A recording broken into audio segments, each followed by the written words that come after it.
بسم اللہ الرحمن الرحیم وبہ نستعین وهو خیر معین۔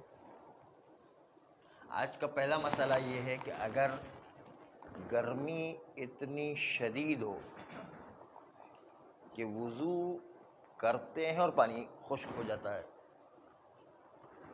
یعنی ابھی ہم نے چہرہ دھویا، ہاتھ سیدھا دھونا چاہتے ہیں کہ چہرے کا پانی خشک ہو جاتا ہے، نہیں ابھی سیدھا ہاتھ نہیں دھویا کہ الٹے ہاتھ پر تو پہنچے تھے کہ سیدھا ہاتھ خشک ہو جاتا ہے، نہیں گرمی اتنی سخت ہے، نہیں ہاں اس کو بہت ساری جگہ اب پھر اس کا مطلب اس کو آپ کو گرم جگہ پر لے جانا پڑے گا۔ چلیے آج یہی مقدمہ کر لیں۔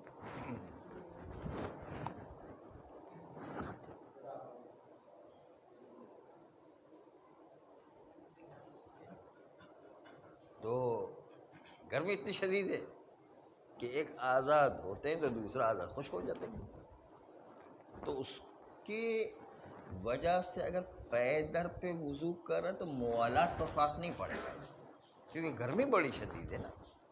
وہ تو جو ہے اگر خشک ہونے کا معیار ہو تو اس کے نتیجے کے اندر تو کبھی وضو کر ہی نہیں سکتا، تو ایک کبھی دھوتا ہے تو دوسرا جو خشک ہو جاتا ہے، دوسرا دھوتا ہے تیسرا خشک ہو جاتا ہے، اس طرح جو ہے تو وضو کر ہی نہیں سکتا۔ اس لیے عرفاً کہا جائے کہ پے در پہ وضو کر رہا ہے کافی، اس میں ضروری نہیں کہ پانی خشک نہ ہو۔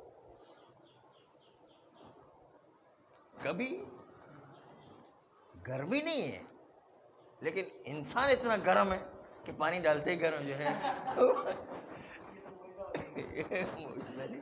بہت سے لوگ اس کی گرمی بہت زیادہ ہوتی ہے نا، جیسے خاص طور پر سادات کرام کے لیے کہا جاتا ہے کہ ان بہت زیادہ گرمی ہوتی ہے نا، اس لیے یہ کہا شرعی مسئلہ بھی ہے کہ سادات کرام کی عورتیں دیر سے بانجھ ہوتی ہیں کیونکہ ان میں گرمی بہت زیادہ ہوتی ہے، اس لیے اتنی جلدی جو بانجھ نہیں ہوتی ہے۔ ہم جو غیر سادات ہیں وہ جلدی بانجھ ہو جاتے ہیں، وہ اتنی جلدی بانجھ نہیں ہوتے ہیں۔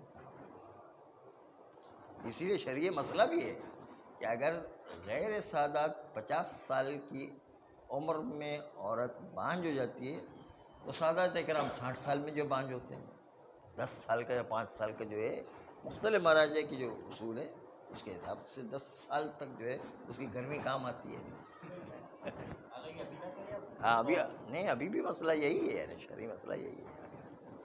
60 سال میں بعض لوگوں نے 55 سال لکھا ہے، لیکن بہر سادات کرام میں گرمی زیادہ ہوتی ہے، خاص طور پر سادات کرام میں نہیں۔ ہاں قدرتی ہے یہ جو ہے سادات کو ایک نعمت ملی ہوئی، جیسے سادات کرام میں پہلے خوشبو آیا کرتی تھی۔ امام موسیٰ کاظم علیہ السلام کے زمانے میں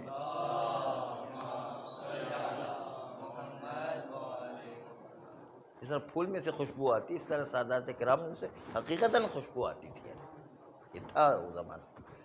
لیکن 7ویں امام کے زمانے میں ہوا یہ کہ ہارون رشید نے اتنے ظلم کرنا شروع کر دیا کہ جو بھی سادات ملتا تھا اس کو جو ہے دیواروں میں چنوا دیتا تھا۔ وہ جو ہے وہ اس کا اپنا محل جو خون سادات کرام کے خون سے بنا رہا تھا، پورا جو ہے بغداد شہر اس نے خون سے بنوایا ہے۔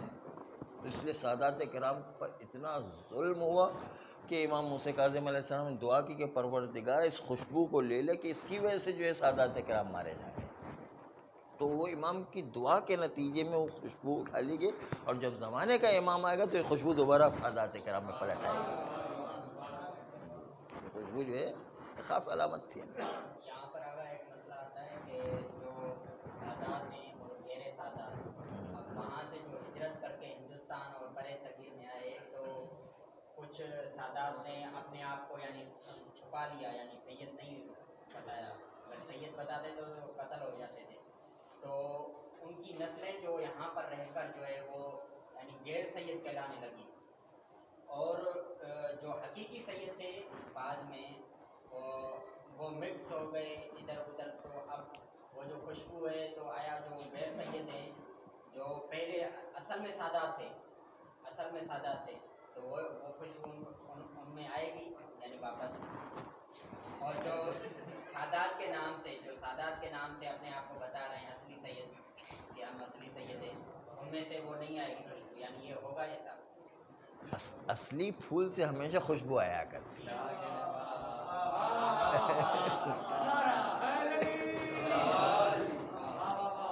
یعنی امام کے آنے سے یہ واضح ہو جائے گا کہ یہ ہاں سید نہیں ہے. یہ سید نہیں ہے، یہ سید ہے. اپنے آپ کو چھپایا ہوا تھا تقیے کی وجہ سے، وہ بھی ظاہر ہو جائے گا. کیونکہ جو ہے امام کے زمانے میں واپس جب خوشبو پلٹے گی تو اس وقت شیعوں کی حکومت ہوگی ہر جگہ پر، تو پھر وہ خوف خطرہ ختم ہو جائے گا. اس لیے جو ہے وہ دوبارہ خوشبو پلٹ آئے گی. اور اصلی پھولوں سے خوشبو آیا ہی کرتی، کتنا بھی روک لے، کتنا بھی چھپا لے، کتنا بھی جو ہے اس کو تاریکی میں ڈال دے، لیکن خوشبو تو آیا کرتی ہے. اس لیے سادات کرام سے خوشبو خود بخود پیدا ہو جائے گی، اور جو جعلی سید بنے ہوئے ان کی خوشبو خود بخود ختم ہو جائے گی. دونوں باتیں ہو جائیں گی نا. تو یہ نقلی پھولوں سے تھوڑی کوئی خوشبو آیا کرتی ہے نا.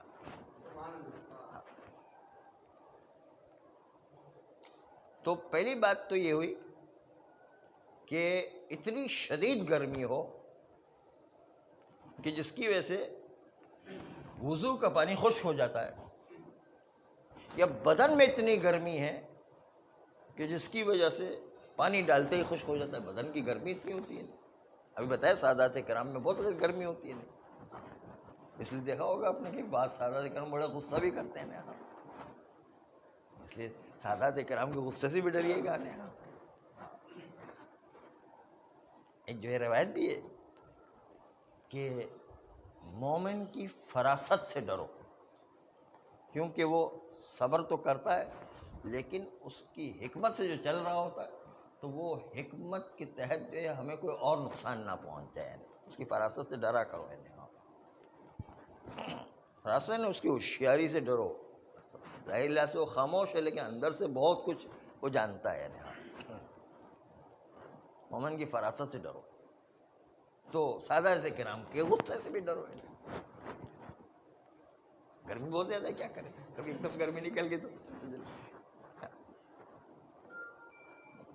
تو اگر گرمی کی وجہ سے یا بدن کے گرم ہونے کی وجہ سے پانی خشک ہو جاتا ہے تو چونکہ وہ مسلسل عرف کی نگاہ میں وضو کر رہا ہے تو موالات فوت نہیں ہوں گے اور وہ وضو صحیح مانا جائے گا. یہ تو پہلا مسئلہ. دوسرا مسئلہ یہ کہ وضو کے دوران چلنے میں بھی کوئی حرج نہیں. اس لیے آپ نے دیکھا ہوگا کہ لوگ وہ پانی ڈالنے کے بعد چلتے چلتے ہاتھ پھیرتے رہتے ہیں اور جو ہے آگے چل کر کے مسح کرتے ہیں. چلنے میں وضو کے دوران کوئی حرج نہیں، چاہے وضو کے اعضاء کو دھونے والے اعضاء ہوں چاہے مسح کرنے والے اعضاء ہوں، چل رہے تو کوئی حرج نہیں. چلنے سے وضو پر کوئی فرق نہیں پڑے گا، وضو اپنا بالکل صحیح رہے گا. یہ بات بھی ہے کہ جو یہ کہا گیا ہے کہ وہ قریش کی یعنی سیدوں کی سے رشتہ کیا جائے، یہ عورتوں سے، یعنی اور اس میں جو ہے وہ پاک دامنی اور جو ہے یہ پائی جاتی ہے اس طریقے سے. ہاں ایسا ہے کہ سادات کرام سے شادی کرنا مستحب قرار دیا گیا، بہتر قرار دیا گیا، تاکہ شہزادی فاطمہ زہرا ہماری محرم بن جائے اور روز قیامت ان کی زیارت سے محروم نہ رہ سکے. یہ ایک فلسفہ ہے اس کا. بہتر ہے. لیکن بہرحال دیکھیے گا کہ پھڈا نہ ہو جائے کوئی.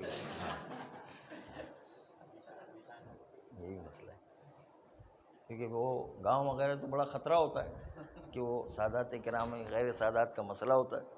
ہم نے اخوی کو استفتاء کیا کہ بھائی یہ سادات کرام ان سے غیر سادات کی شادی کی بعض لوگ اجازت ہی نہیں دے رہے ہیں، منع کر رہے ہیں. تو اخوی نے لکھا ویسے تو کوئی حرج نہیں ہے، لیکن اگر کسی علاقے میں فساد پیدا ہوتا ہے تو فساد کی سے عنوان ثانوی آ جاتا ہے اور عنوان ثانوی کی سے شادی نہیں کر سکتے، وہاں شادی کرنا حرام ہے کیونکہ فساد کا خطرہ ہے وہاں پر. ہاں اچھا، کچھ لوگ پریکٹیکلی یہ بھی کہتے ہیں کہ خمینی صاحب نے اپنی 2 بیٹیاں جو ہے وہ دی تھی غیر سادات میں. اس میں کوئی شک نہیں کہ مہاراجہ کرام چونکہ وہاں تو کوئی فساد کا مسئلہ نہیں، اس لیے جو ہے اکثر ہم نے خود نے جو دیکھا گلپاگانی سید تھے، ان کے جو ہے داماد اور محقق داماد محقق ان کا نام تھا، اس غیر سید تھے. اس طرح خوئی نے اور خمینی نے سب نے اپنی بیٹیاں جو غیر سادات نے دی. باقاعدہ ایک بندہ مجھے کہہ رہا تھا یہ غلط کیا اس نے، مجھے باقاعدہ کہہ رہا تھا. وہ تو مدرسے میں ہمارے عوامی نظریات کو اگر دیکھیں گے تو عوامی نظریہ ہوتے ہیں تو بہت ہی عجیب. ایک صاحب جو خوئی کو ملنے گئے تو انہوں نے کہا یا علی بدر. خوئی تو حیران ہو گئی یہ کیا بول رہے، کیا جواب. پاکستانی ہو. واہ بھائی سے حیران ہو گئے کیا جواب دے اس کو. تو خاموش رہے خوئی نے. پھر دوبارہ کہا یا علی مدد. خاموش رہے. کہا آپ بھی وہاں بھی لگتے ہیں.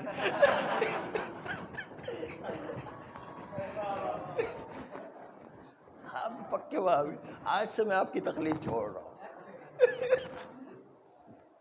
پھر خوئی نے اپنے جو حوارین تھے ان کا آیون آپ لوگوں کو ایک بڑی خوشخبری سنا رہے ہیں کہ آج سے ہماری تقلید سے یہ نکل رہے ہیں، چنانچہ آپ لوگوں کو بڑی خوشخبری ملی. تو سمجھتے کہ ان کی تقلید پر جو ہے ساری جو تقلید ٹکی ہوئی ہے. نہیں ایسا تھوڑی. مہاراجے کی تقلید پوری عالمی ہوتی ہے. ایک آدمی جو ہے اپنا خود کا نقصان کرتا ہوا. تو عرض کہتے ہیں عوامی نظریات پر نہیں جانا. عوام تو پتہ نہیں وہ جو ہے ایک دفعہ ابھی بتایا تھا ہم نے شاید کہ وہ کسی خوئی کے پیچھے نماز پڑھی، پھر قوم کے مہاراجے کے پیچھے نماز پڑھی.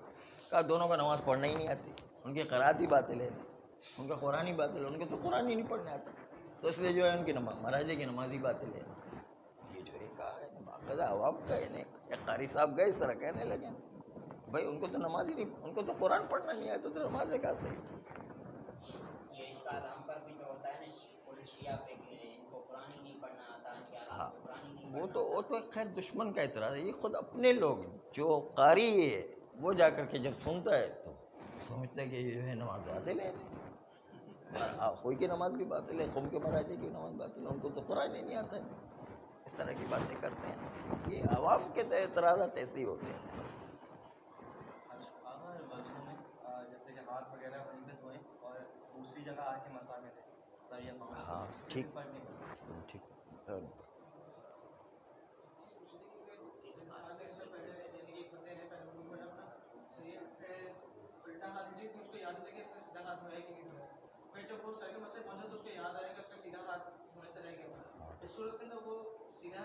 ہاں سیدھا سر اگر جو ہے چہرہ خشک نہیں ہوا ہے تو سیدھا ہاتھ سے تو پھر چہرے سے شروع کرنا پڑے گا. اس طرح جو ہے وہ عرض کرنے کا مقصد ہے کہ عوامی نظریات جو ایسے ہی ہوتے ہیں. عوام جو ہے پوری طرح سے جو ہے بات کو سمجھ نہیں، کبھی کچھ مسئلے چھوٹے موٹے دیکھ لیتے ہیں پھر اس کے بعد جو غلطی کر دیتے ہیں. ایک دفعہ ایک مرجے جو ہے وضو کر رہے تھے اور مہاراجے نے جو وضو کر رہے ہیں وہ اپنے حساب سے کر رہے تھے، وہ یوں کر رہے تھے. تو جو ان کا مقلد تھا اس نے کہا آپ کا وضو ہی باطل ہے.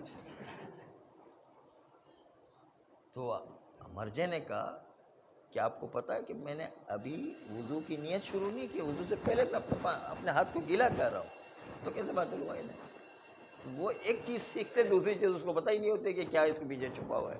تو مہاراجے پر بھی اعتراض کر دیتے ہیں، وہ راز کو نہیں سمجھ رہے. لیکن آگے مرجے بتائے گا تو پتہ چلے گا. ہاں انہوں نے بتایا ہوا ہے لیکن اس نے پڑھا نہیں، اب کیا کریں گے.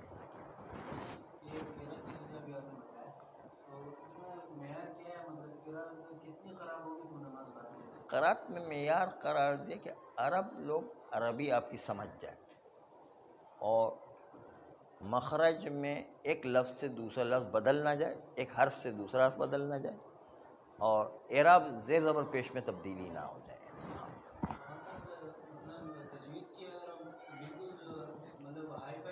نہیں ہائی فائی نہیں، بہت زیادہ ہائی فائی کی ضرورت نہیں ہے. اسی لیے کہا نا وہ قاری حضرات اپنے ہائی فائی کے اعتبار سے دیکھتے تو مہاراجے کی قرات بھی باطل سمجھتے ہو.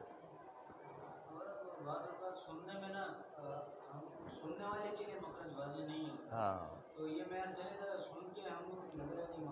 شک ہو رہا ہے تو شک جس مسئلے میں بھی شک ہو رہا ہے نا، شک کے مسئلے میں ایک علاج بتایا گیا کہ اس کی عدالت پر بھروسہ کرتے ہوئے یہ مانیں گے کہ وہ انشاءاللہ صحیح قرات کر رہا ہے. ہمیں سمجھ میں نہیں آ رہی مثلا یوں کہیں گے، عدالت پر بھروسہ کریں گے، عدالت پر تکیہ کریں گے. شک کے مرحلے میں زیادہ شک نہیں کرے، انشاءاللہ صحیح ہوگی انشاءاللہ۔ ہاں کوئی یقین رکھتا ہے کہ اس کی قرات بالکل غلط ہے، پھر ایک الگ بات ہے۔ کوئی یقین رکھتا ہے کہ یہ بالکل فاسق ہے، بالکل الگ۔ کوئی یقین رکھتا ہے کہ اس کا وضو باطل ہے، تو الگ۔ کوئی یقین رکھتا ہے کہ اس کو نماز پڑھنے میں ارکان کا خیال نہیں کرتا یا اجزاء کا خیال نہیں کرتا، تو یقین کی صورت میں تو چھوڑ دے گا، یقین کی صورت میں تو یہ نہیں پڑھ سکتے کیونکہ یقین ہو رہا ہے نا۔ بندے کی مطلب زبر سے پیش کی غلطی تو مثلا نہیں ہے، لیکن مخرج کو پہچاننا بہت مشکل ہے، تو سمجھنا تو شک کریں گے نا، شک کی صورت میں اس کی عدالت پہ بھروسہ کریں گے کہ انشاءاللہ صحیح ہوگا۔ اگر عدالت میں شک ہو تو ہمارے سامنے کوئی ہے، عدالت پر شک ہو تو اگر پہلے عدالت اس کے لیے محرز ہو چکا تھا تو اب شک کی بنیاد پر استصحاب بقاء عدالت قرار دیں اور عدالت کو باقی سمجھیں۔ ہاں یقین ہو جائے کسی کو نہیں یہ عادل نہیں ہے تو پھر ٹھیک ہے، پھر جو ہے عدالت ختم ہو جائے گی۔ ہمارا دوسرا قرات میں زبر زیر پیش کے علاوہ اتنا اسپیڈ کرتا ہے کہ دو لفظ آپس میں الگ الگ ہیں لیکن مل جاتے ہیں، جیسے ایاک نعبد و ایاک نستعین، جی تو جی ایاک نستعین اس طرح پڑھتا ہے کہ دونوں مل جاتے ہیں۔ ہاں، اصل میں پہلے جو ہے کچھ مراجع اشکال کرتے تھے اس پر، لیکن آج کل سارے مراجع نے اجازت دے دی، اس لیے آج کل وہ کوئی اشکال نہیں مانا جاتا ہے۔ پہلے جو ہے ایک درمیان میں شیطان کے کچھ نام آتے تھے مل جانے کے نتیجے میں، اس کی وجہ سے جو ہے وہ اشکال کرتے تھے، لیکن آج کل سب نے اجازت دے دی۔ مخرج میں حافظ لسان یعنی جو لسان زبان کا کنارہ ہے وہ داڑھ کے مسوڑوں پر لگنا چاہیے اندر کی طرف، تو بس وہ نکلے گا، تھوڑا موٹا کر کے نکالیں گے۔ ہاں یہ ایک مسئلہ ہے، کسی میں یہ ہنر ہے، جیسے کچھ لوگ معین اختر کی طرف بہت ہی ہر قسم کی آواز نکالنے کے جو ہے وہ مہارت رکھتے۔ معین اختر کو آپ نے سنا ہوگا، ہر قسم کی آواز نکالتا ہے وہ ہر آدمی کی جو ہے ایکٹنگ کر لیتا ہے نا۔ تو اگر کسی کی ایسی پریکٹس ہے، اتنی جو ہے عادت ہے کہ وہ جو ہے وہ بغیر داڑھ کے مسوڑے کے حافظ لسان کو لگائے بغیر جو ہے ذوات کی آواز کی صحیح آواز نکالتا ہے، تو پھر بھی شریعت نے اس کو مانا ہے۔ کچھ لوگ بالکل دال پڑھ لیتے ہیں، بالکل دال پڑھتے تو ذرا سا مشکل لگ رہا ہے، لیکن بہر وہی بات ہے، پہچاننا مشکل ہے۔ ہاں بس نہیں پہچان، شک کرے تو آپ شک کا فائدہ اٹھائے نا، شک کا فائدہ اٹھا کر کے اس کی عدالت پر بھروسہ کرے، کافی ہے بس۔ آپ کو زیادہ پھر اس میں شک کرنے کی ضرورت نہیں ہے۔ آج تو مسئلہ ہو ہی نہیں سکا تو ہم کیا کریں، مضان ہو گئی۔ صلی اللہ علیہ سید